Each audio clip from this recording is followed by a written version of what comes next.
Hello friends, എല്ലാവർക്കും സ്വാഗതം പുതിയ വീഡിയോയിലേക്ക്. ഇന്ന് ഞാൻ വന്നിട്ടുള്ളത് വളരെ വെറൈറ്റിയും ടേസ്റ്റും ആയിട്ടുള്ളൊരു ഈവനിങ് സ്നാക്ക് റെസിപ്പി ആയിട്ടാണ്.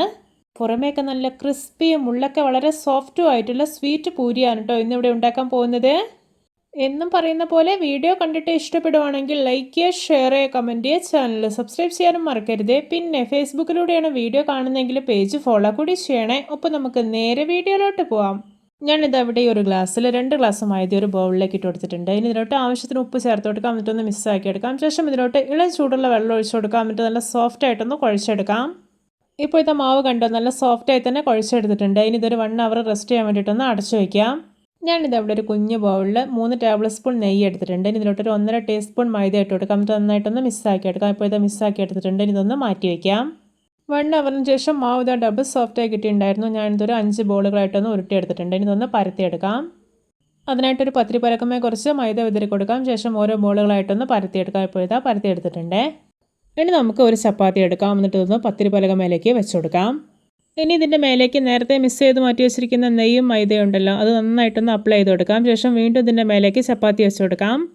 എന്നിട്ട് സെയിം പ്രോസസ്സ് തന്നെ റിപ്പീറ്റ് ചെയ്യാം. ഇപ്പോൾ ഇത് ചപ്പാത്തി എല്ലാം വെച്ചിട്ട് ലെയർ സെറ്റ് ചെയ്തെടുത്തിട്ടുണ്ട്. ഇനി ഇതൊന്ന് പരത്തിയെടുക്കാം. ഇതുപോലെ അത്യാവശ്യം കട്ടിയിലും വലുപ്പത്തിലും ഒന്ന് പരത്തിയെടുത്തതിന് ശേഷം ചെറിയ കഷ്ണങ്ങളായിട്ടൊന്ന് മുറിച്ചെടുക്കാം. എന്നിട്ട് ഇത് ഓരോ കഷ്ണം എടുത്തിട്ട് ഇതുപോലെ ഒന്ന് റോൾ ചെയ്തെടുക്കാം. അപ്പോൾ ഇത്രയേ ഉള്ളൂ, ഇതുപോലെ എല്ലാം ചെയ്തെടുത്തിട്ടുണ്ട്. ഇനി ഇത് ഓരോന്നും വീണ്ടും പരത്തിയെടുക്കണം. അതിനായിട്ട് പത്തിരി പലകമേ കുറച്ച് മൈദ വിതറി കൊടുക്കാം. ശേഷം ഇത് പരത്തിയെടുക്കാവുന്നതാണ്. അപ്പോൾ ഇത് പരത്തിയെടുത്തിട്ടുണ്ട്. ഇനി നമുക്കിത് ഫ്രൈ ചെയ്തെടുക്കാം. ഇത് കണ്ടോ, ഒരുപാട് അങ്ങ് തിന്നായി പോകരുത്, അത്യാവശ്യം കട്ടിയോടെ തന്നെ പരത്തിയെടുക്കണം. ഇനി ഇത് തിളച്ച എണ്ണയിലോട്ട് ഇട്ട് കൊടുക്കാം.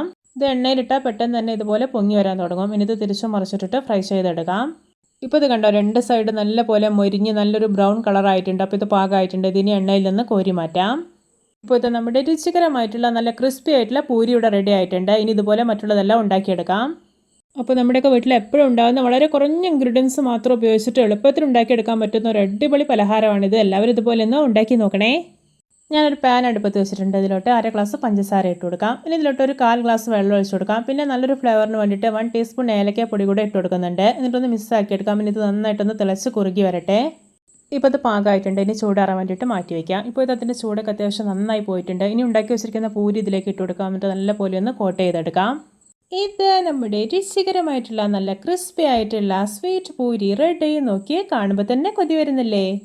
നല്ല ടേസ്റ്റാണ് കേട്ടോ കഴിക്കാൻ. നിങ്ങൾ എന്തായാലും ഇതുപോലെ ഒന്ന് ഉണ്ടാക്കി നോക്കണം. അപ്പോൾ എല്ലാവർക്കും എൻ്റെ സ്വീറ്റ് പൂരി റെസിപ്പി ഇഷ്ടപ്പെട്ടെന്ന് വിചാരിക്കുന്നു. ഇഷ്ടപ്പെട്ട സപ്പോർട്ട് ചെയ്യാൻ മറക്കരുതേ. അപ്പോൾ ഇതുപോലെയുള്ള വെറൈറ്റി വീഡിയോകളായി നമുക്ക് വീണ്ടും കണ്ടുമുട്ടാം. Okay, bye bye.